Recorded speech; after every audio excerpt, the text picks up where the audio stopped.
Hello guys and welcome back to my YouTube channel mister Mang study Baba. Guys आज हम लोग पढ़ने वाले हैं फेयल्स के 14 प्रिंसिपल ऑफ मैनेजमेंट के जो बाकी 7 जो प्रिंसिपल जो बच गए थे, जो पिछली वीडियो में हम लोग देख चुके हैं। मतलब कि पिछली वीडियो में हमें 7 जो प्रिंसिपल उन्होंने दिए थे फेयल्स ने, उसको हम लोग पिछली वीडियो में देख लिए हैं। तो अगर आप पिछली वीडियो को पहले देख लेना तब इसको देखना। और आज जो है हम लोग जो बाकी के जो 7 प्रिंसिपल्स हैं उसको कवर करने वाले हैं। तो ये बीकॉम फर्स्ट ईयर का चैप्टर 2 चल रहा है। And for more chapters and for more videos आप चैनल को सब्सक्राइब कर लेना। और अगर प्लेलिस्ट कुछ टेक्निकल इश्यूज़ की वजह से नहीं खुलता तो कोई बात नहीं, आप चैनल में आके प्लेलिस्ट को देख लेना। वहाँ पे आपको सारी प्लेलिस्ट मिल जाएगी। बीकॉम फर्स्ट ईयर 12th जिस तरह की आपको वीडियोस चाहिए, सारे तरह की वीडियोस यहाँ पे चैनल पे अवेलेबल है। IAS, reasoning, logical, maths question, every type of videos available in this channel. So make sure you have to check it.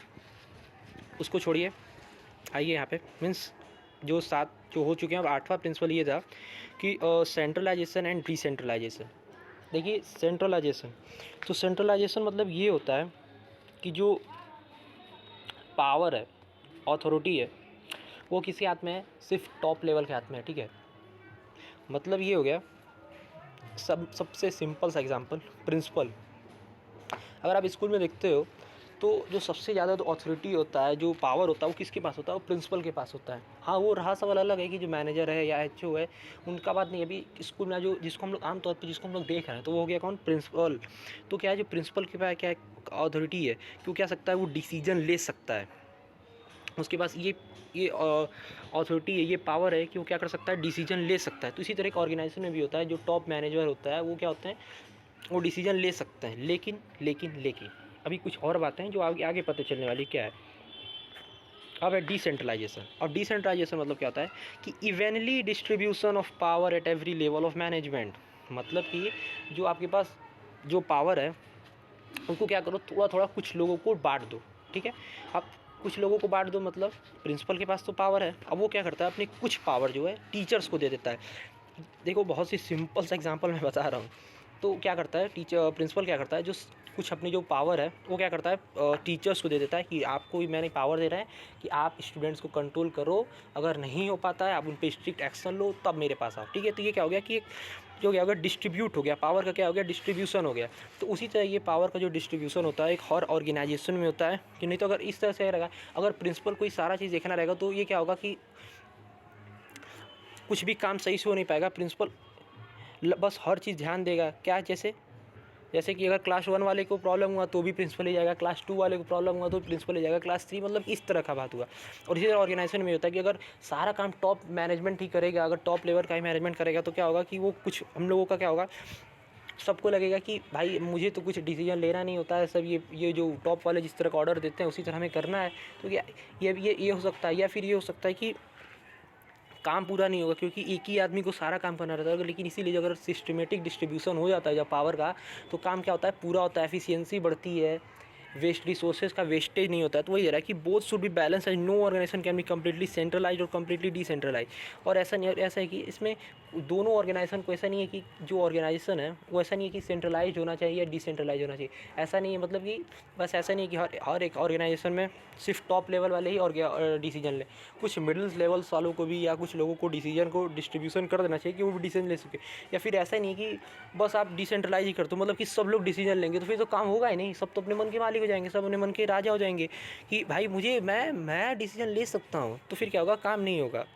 तो इसको यही है कि बोथ शुड बी बैलेंस, कि ऐसा नहीं है कि कोई भी ऑर्गेनाइजेशन को ना कम्प्लीटली सेंट्रलाइज होना चाहिए ना डिसेंट्रलाइज होना चाहिए। Now scalar chain. तो स्केलर चेन मतलब सिंपल सा एग्जांपल बता रहा हूँ कि जो वो एक जो लाइन, ठीक है, जिसको आप फॉलो कर सके प्रिंसिपल के पास जाते हो। ठीक है, मतलब कि आपको प्रिंसिपल के पास जाना है। ठीक है, सो आप तुरंत, ऐसा तो है नहीं कि तुरंत आप यो मन किया चलो भाई प्रिंसिपल से मिल के आते हैं, ऐसा नहीं है।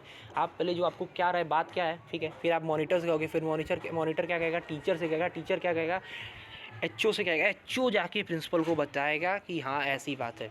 तो वही जो ये जो फॉर्मल लाइन है, जिसको एक एक को आप जो बात बता रहे हो, उस तरह से जो बात है जो प्रिंसिपल के पास जा रही है, उसी को हम क्या कहते हैं? Scalar chain. ठीक है, the formal lines of authority, जो एक फॉर्मल लाइन होता है अथॉरिटी का, किसके बीच? सुपेरियर और सबऑर्डिनेट के बीच, from the highest to the lowest rank, ऊपर से नीचे तक का, उसको हम क्या कहते हैं, स्केलर चेन।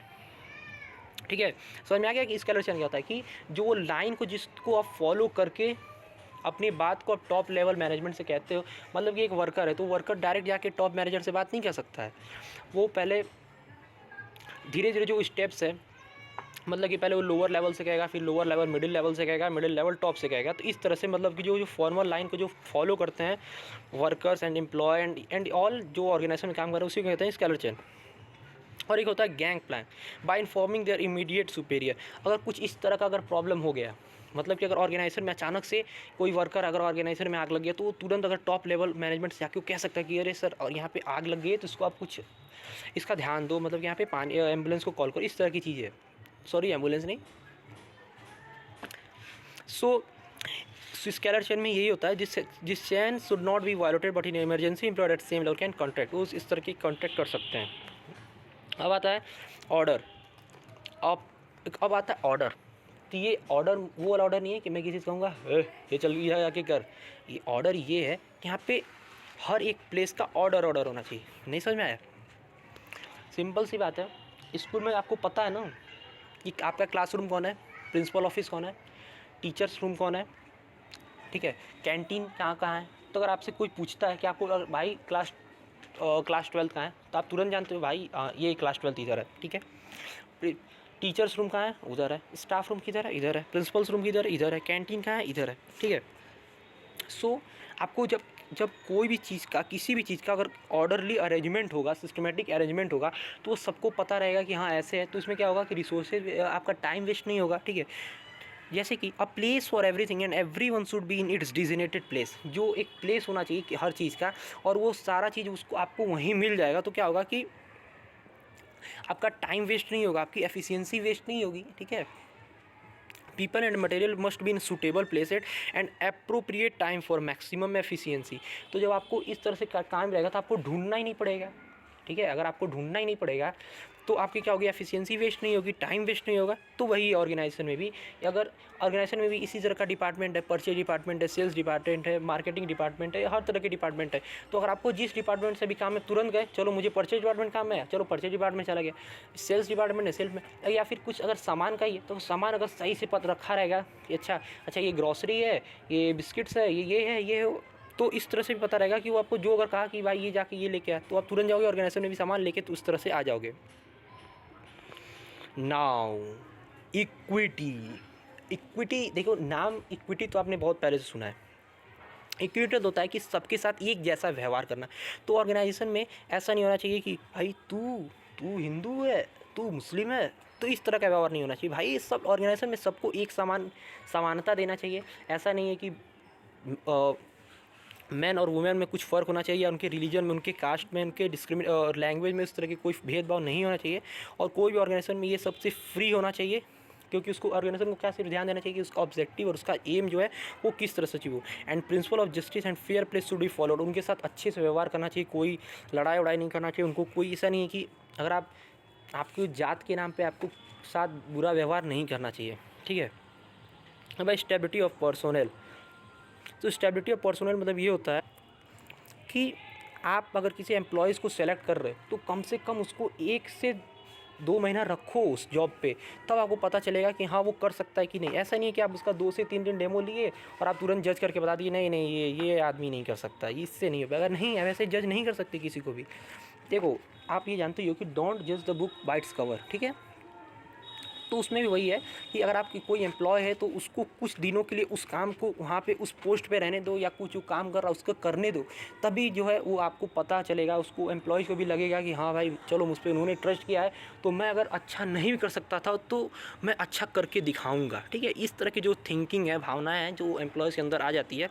तो एक after being selected and appointed by rigorous procedure and the selected person should be kept at the post for a minimum period decided to show result, ठीक है।